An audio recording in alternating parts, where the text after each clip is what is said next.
What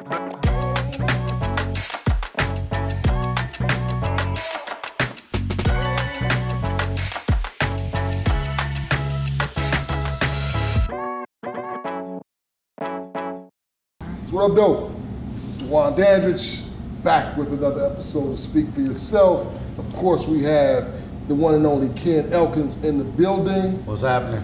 And a very special guest, Miss Ber-Henda Williams. Thank you for joining us. Hey, y'all. Happy to be here. So the way that we like to kick it off and get started is we like to invite our guests to introduce themselves. So how would you like our audience to know you? All right, so you can know me this way. My name is Ber-Henda Williams, and I'm the founder of Culture Shifters Unite. I am also the daughter of Bernadine A. Jackson Williams, Henry D. Williams Jr., going down my bloodline, Winifred A. Jackson Harvey, William Wallace Jackson, Liza Mae Wilborn Williams, and Henry D. Williams Jr. Sr. And that's the way I like to identify myself, also by my bloodline. Dope. Yeah. Thank you for sharing that, and thank you for joining us. Yeah. So what's going on? I heard you just celebrated a birthday. I did. I hit 44. It's Okay. 44 more, chapter 44. That's what's up. Congratulations. Yeah. Thank you. Thank you. What did you do? How Thank did you celebrate? You know what? Close family and friends. And I want to shout out to my mentor, Frida Sampson. I celebrated her space. And it was just really significant to be with family, be with friends, but also with such a Detroit icon. When we talk about social justice and revolution, I mean, we would be remiss if we didn't talk about the Sampson legacy. So I felt really honored. And I recently lost my mother, who was also, very much involved in social justice and civil rights movement. In fact, she worked on the Poor People's Campaign. Okay. Yeah, with Dr. King at St. Matthew, St. Joseph's Episcopal Church. Wow. So to be able to celebrate her life through me and to celebrate in that space with, again, like close family and friends, it's definitely a blessing. But anytime you can celebrate another year of life, I feel like it's a blessing. Yeah. So. Yeah. So you brought up the passing of your mom. Shared with me when we were off that this is your first birthday celebration without it. Yeah. How are you navigating that, right? As somebody that is mission driven, purpose driven. Mm-hmm. So I asked that because I'm genuinely curious.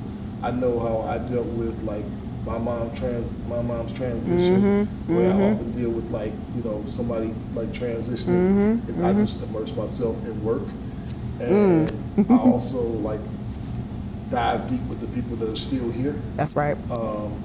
And I'm not sure that that's a healthy way of doing it, but it's kind of the way that I cope and the way that I choose to. So how are you dealing with that, and what is that like for you? And do you have a space to say, hey, I'm a little bit off right now? Yeah. No, that's a great question. I made a post recently on social media about navigating bereavement as an entrepreneur. Because if you're in a traditional job, maybe you can take 3 days off, or you can take some PTO off, but when it's just you, how do you navigate?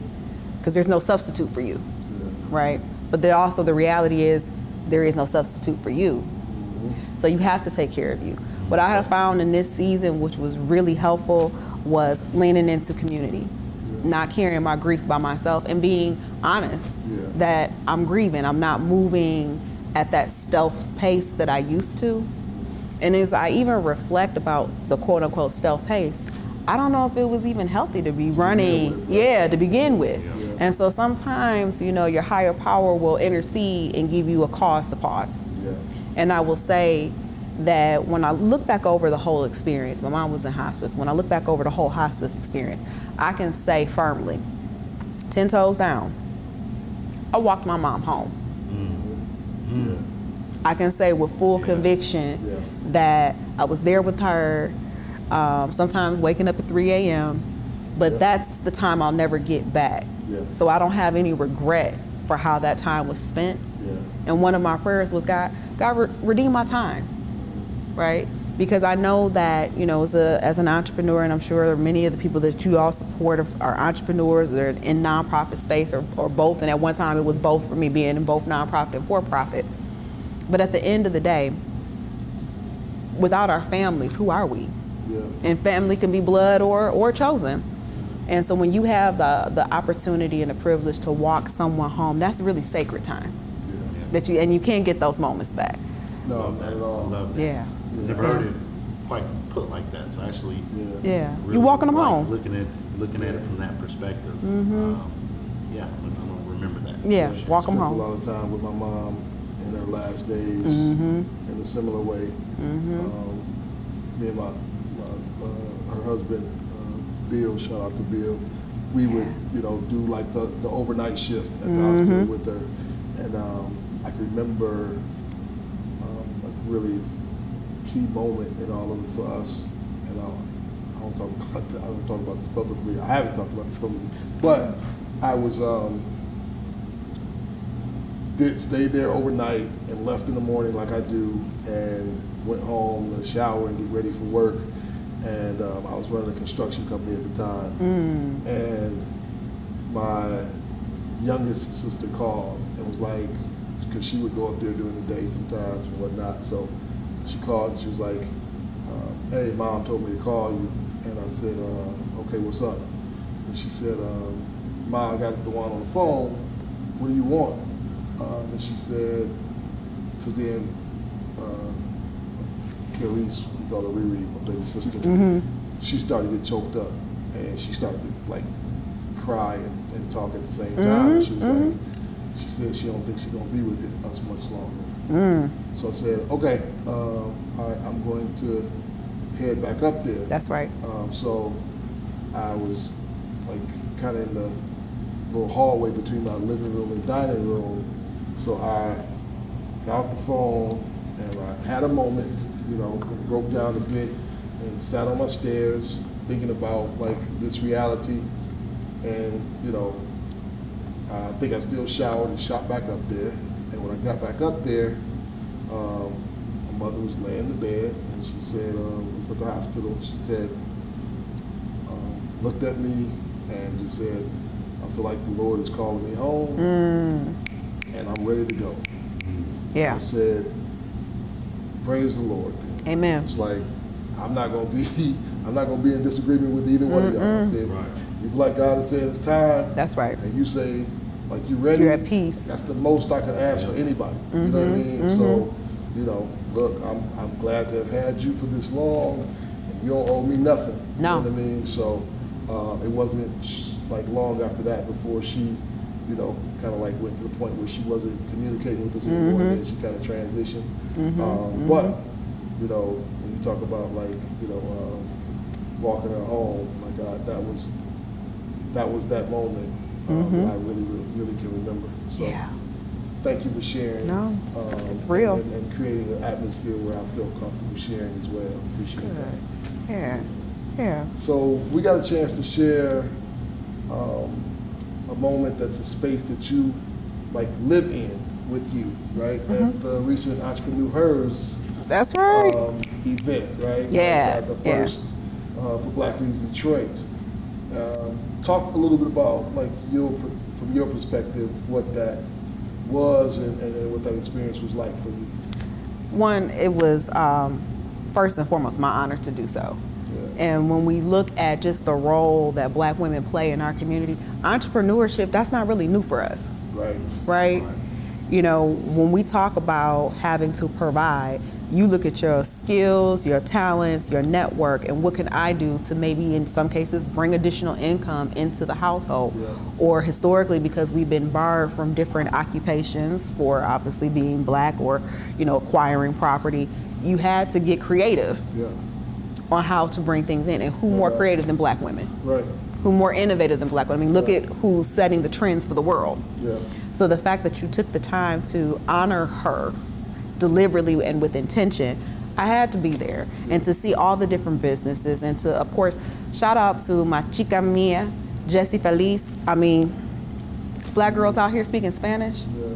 I mean, let's just applaud that for like just a second. I know, right? No doubt. Right? Like, let's just applaud that for Right, just a right. second, because I think that there's an audacity there to be in spaces that technically they maybe say that we're not supposed to be in. And when we talk about the Black diaspora, I mean, there are more Spanish speakers of African descent than there are here on these shores. So to be able to build a bridge that way, and then to love on our babies in that way, to give them the idea that they can travel the world, that they can be anywhere or anything that they want to be, I think that speaks volumes. I mean, with the creativity, you all had women talking about mental health, relaxation, I mean, candles. I mean, you all really had a wide range of women that were honored. And I think that just goes back to the innovation, the tenacity, the brilliance of Black women, and I'm gonna be there every time to shout us out. That's what's up. Yeah. And talk to us a little bit about, because you have a business as well, right? That's of course, right. As you mentioned earlier. That's right. That's right.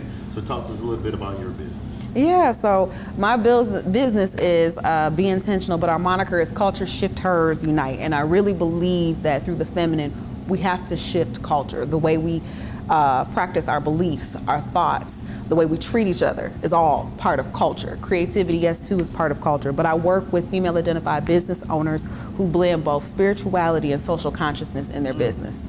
And so when we think about business, it has to be mission-driven. When we look at institutional and structural racism, they're bent on institutions and structure.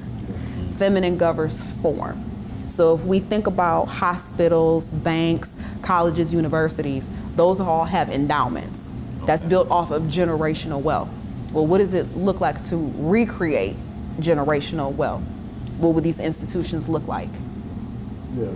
Yeah. So, two things. One, I don't want me or Ken to take credit for the entrepreneurs. That was Sharia Ayers.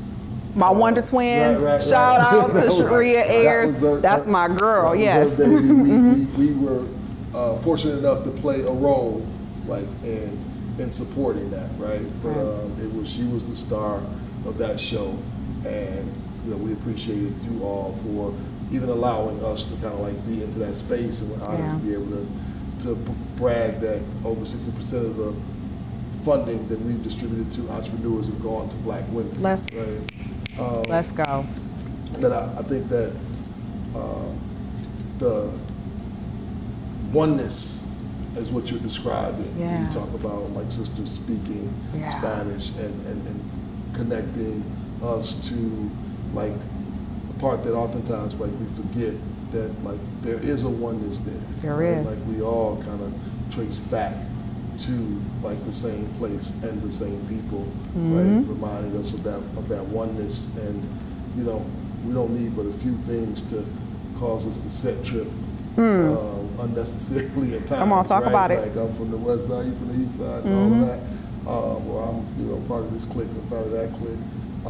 We are really fortunate in Black News Detroit to be able to say that we support Black Detroiters, and we are longing for the day where our supply, meaning our pot of money, is big enough to meet the demand in Detroit, so we can even spread those borders outside of Detroit and connect with our brothers and sisters that are entrepreneurs in other spaces as well. So with the help of the women that are out there leading the way, we definitely think that we're going to get to that million people. Absolutely. Donating that $52 or that $1 a week. That's right. So, Calling all cyclists, we're talking about the two-wheel pedal pushers that love a good long ride. It's the Ride for Equity kickoff from Detroit to Ferndale and back. It's the first leg of a 7-day ride from Detroit to Mackinac. To register, go to bldrideforequity.org. This ride is to raise funds for Black entrepreneurs and bring awareness to the importance of equitable funding practices. It's 7 days of biking from Detroit to Mackinac, and it all starts at the Big Ride for Equity kickoff from Detroit to Ferndale. Go to bldrideforequity.org to register. Are you ready to ride?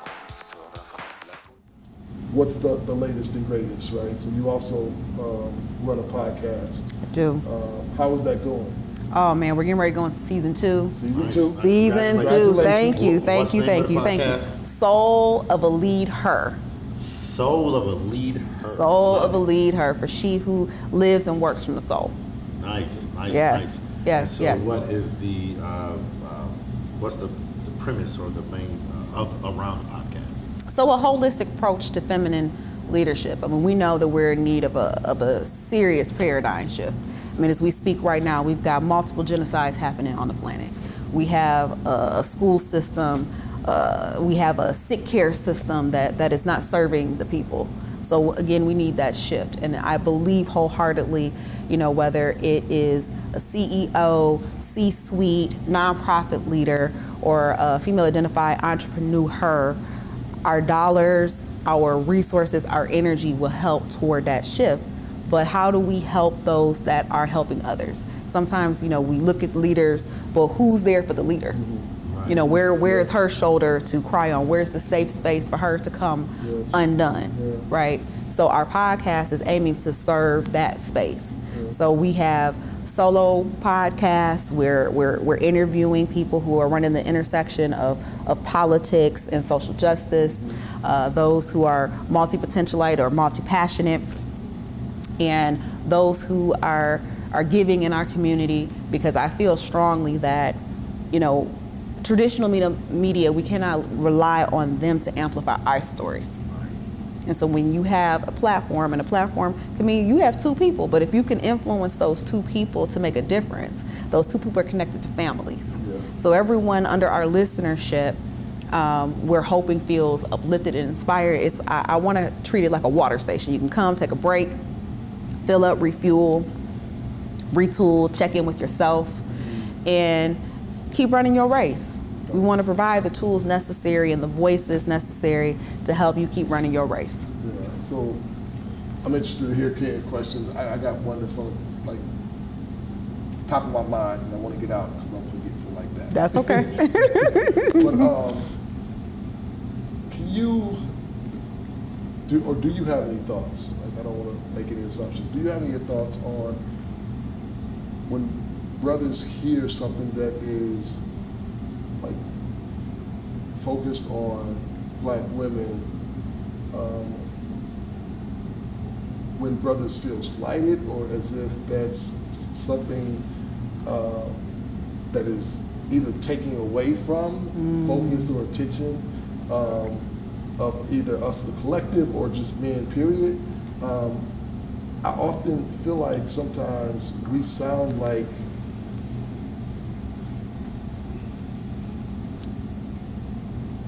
and remind me of, right? Like, I'm talking about make it personal.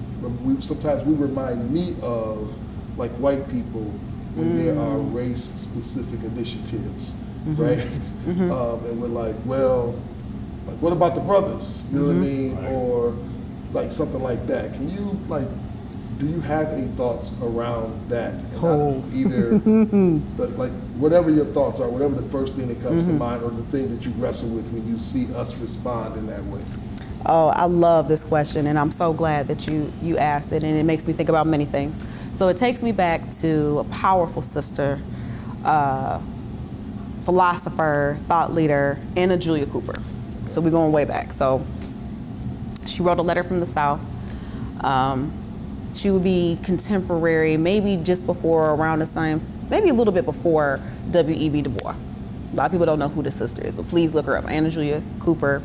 There's an Anna Julia Cooper project out there. I believe it's Melissa Perry that runs the Anna Julia Cooper project. If I'm wrong, please let me know. But Anna Julia Cooper said this, it is only a black woman that says when and where I enter, and where I enter, the whole race enters with me. So when black women, because I can only speak for black women, when black women take care of themselves, not only does the whole race benefit, the whole world benefits. Yeah.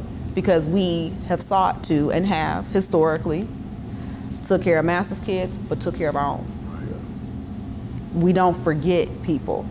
We always, when we move, the world moves. Yeah. We don't just solely benefit, everyone benefits. Yeah. So if there is a brother out there feeling tender because we're taking care of ourselves. Dwan. Not on his subject matter, he normally feels tender, but it's not on his. It's not on his specific subject matter. Right. Many jokes come to mind. All of them might get me in trouble. Right. So if you feel I have to resist the temptation to hit Ken back right now. So, if you're feeling away, let us fill our. Go. Okay, go. Let us fill our cup up. Let us be the best version of ourselves, because I guarantee we're gonna come back and share what we learn. What immediately comes to mind for me was, Oprah got us in touch with our feelings. That's the first person I saw, like, on a large scale, that got us in touch with our emotions and how we feel and thinking about, purpose. And so, as a 80s baby, I would hear my mom, talk about what she saw to my dad. I saw this or saw that, or wanted to try out recipes. And so as she chose the road of healing and, taking care of herself and self-care, shout out to our sister Iyanla Von Zant, right? We know we love Iyanla. Reading her books, it then began to benefit the whole household. So it takes nothing away from, and this is why I believe that feminism has to be intersectional.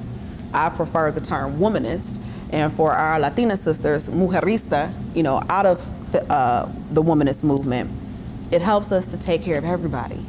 But when I take care of myself, when I fill my cup up, when my business is doing well, I'm not gonna forget about you. Because who am I without my counterpart, without my equal? In the words of Jill Scott, I need you. That's good. So when you hear, that's very good. When you hear the term, this when you said something earlier that made me think about this. I can't remember what you said. But when you hear the term strong black woman, like, what comes to your mind when you hear that term? Stop it. Yeah. And why is that? Because I don't need that moniker. What do I need to be strong for? There's a condition that was set up for me to be strong in the first place. Yeah. And again, when I talked about structural racism, institutional racism, sexism, all the isms, forced me to have a thicker outer skin. Yeah. And the last thing I want, because we can't act like misogynoir isn't a thing, I want to come home and fight you. I had to fight the world. Yeah. And more to the point, you did too. So why are we in here fighting each other? I don't want to be strong. I want to be soft. Light. I want to frolic, if you will. I too want to bask. Dwan does that too. He does that too. He frolics. He frolics. Look, and we frolicking. Yeah. He's a consistent frolicker. Well, you better come on and frolic. Let us be out here frolicking. He actually got to dance to it if you put on a Beyonce song right now. He gonna get up and frolic. This ain't Texas. Oh, you been with him? What he did it before? No, I'm just talking stuff. Well, look, let us drink to frolicking. Let us drink to frolicking. To the frolicking. But that's interesting, because I remember just talking to some of my female friends and relatives, and when they was like you were just saying, it's like, no, they put this on us so that we can't be weak.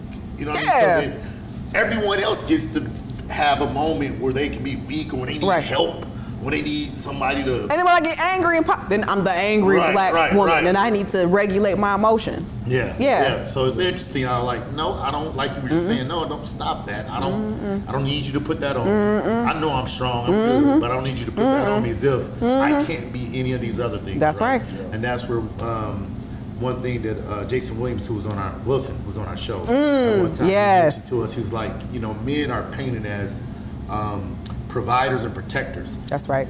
And when you paint a man as a provider and a protector, that's all he's ever going to be, versus nurturer. And all these other things that we are and that we're capable of being. Yeah. But you've only put me in this box. That's right. This is where I'm going to be, right? Love Jason. Yeah. And so love that word. Perspective on that, right? And so I think a lot about that when you think of the term strong black woman. It's like, yeah, but they can have some weakness to them too. Absolutely. Right?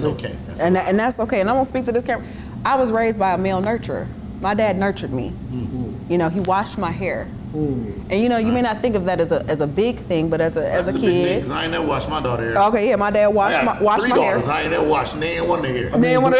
But in his defense, he ain't never washed his hair. So it's not like he was neglected. I'm telling you, they on that list. 1-1. I love it. I'm here. I love it here. But shout out to the dads that washed hair or braided hair. Because if you think about the way modern day households, you need 2 incomes. Yeah. So the gender roles might get a little, men, it's like, look, who home first? Who's gonna take care of what? And it would be late. It was the day before getting braids, so I'm an 80s baby. So shout out to all my mini Patrice Russians out here with the braids and the beads. We had braids and beads, and so before all that would happen, my dad would wash my hair. And so you might look at that, well, that's not a masculine thing to do, but here's the thing: it needed to get done. But it allowed also a bonding time for me and my dad. I'm going to go home today and wash my daughter's hair. She was like, what you doing? Look, my sixth grader now, it's funny when you're kids, and Dwan and know this too, when they start becoming young women, right? So my sixth grader, the other day, I was like, oh, baby, I gave her a little kiss and told her goodbye, and I did this to her. She's like, Dad, I did my eyebrows this morning. What are you doing? Did you just touch my eyebrows? And I was like, you're kidding me. And she pulled the mirror down in the car and started fixing her eyebrows. Yeah, make sure everything was right. Like, I want my 10-year-old back. I want my baby back. I want my baby back. Who is this? You just take her out there with your mama so your mama can tell her you ain't got no eyebrows. Right. They're my eyebrows. That's what they had, everything. It was theirs. I touched your eyebrows. Right. You wouldn't even have no face without me. It wasn't for me. Right. Everything was theirs. Right. Nothing belonged to you. Exactly. Their room, their bed, their door. Give me that back. Right. Everything. That's hilarious. I love it here. Man. No, so we want to be respectful of time. Yeah. Is there anything that we didn't share that you want to get on? We can hit her on, let's hit her with a topic. Angry black woman? Yeah, because she mentioned her. She always went into that, right? Yeah. So one of the segments that we like to do is, so we have multiple segments. So we have Angry Black Woman, we have You Know Nothing Jon Snow, or Come on, Game of Thrones. What does that mean? But what is it? She already knows. Come on, Game of Thrones. So Game of Thrones, You Know Nothing Jon Snow is reflecting on a time when you were confident in something that you knew nothing about, or someone or a group of people that swear they know something that they know nothing about, and you just want to address it. So that's one of the segments. Or I gotta fight every night just to prove my love, and that's the. What's that from? You better know this one. You knew Game of Thrones. I did know Game of Thrones. I have to Shy fight every brother. We gotta take her cards. Wait a minute. Wait. No. 5 Heartbeats? That's it. Thank you. Okay. Good job. You gave me a hint with it though. You gave me a hint with it. It was close. So- Listen, I'm not Candace Owens. Y'all gonna get me. Now. I'm not Candace Owens. Y'all ain't gonna get me.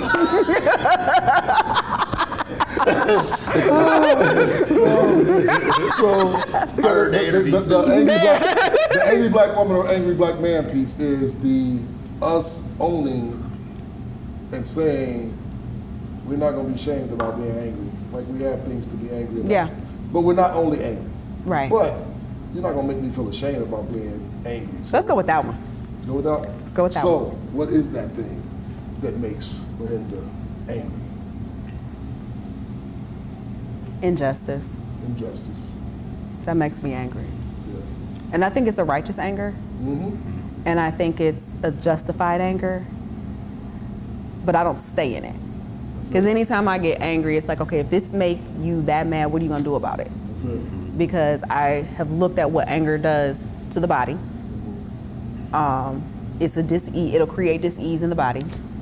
It'll attack our spleen, so we don't wanna hold on to the anger. But I do feel like anger is fuel. Yeah. So when I get angry, injustice makes me very angry. Ill treatment, bad behavior, cruelty makes me angry. But when I see it, what am I gonna do about it? That's it. Yeah. I like to say that I let all my emotions, even anger, influence me. Absolutely. I just try not to let any of them run me. Right, because in rage, that's what it'll turn into if you don't check it. It'll just turn into rage, and that's not good for your nervous system. That's not good and of course, that's not good for the people that you love, because obviously when we're in those really tender emotions like that, the people that we love, unfortunately, bear the brunt of that. Yeah, they catch it. They can catch it. Yeah. Yeah. Yeah. Thank you so much for coming. I'm happy to be here. Yeah. Thank y'all for having me. Is there anything exciting that you want the people to know before we shut it down that's coming up? Yes, we got a lot of good things coming up. You've been waiting on that. Yeah, I was so why sitting took you on so long?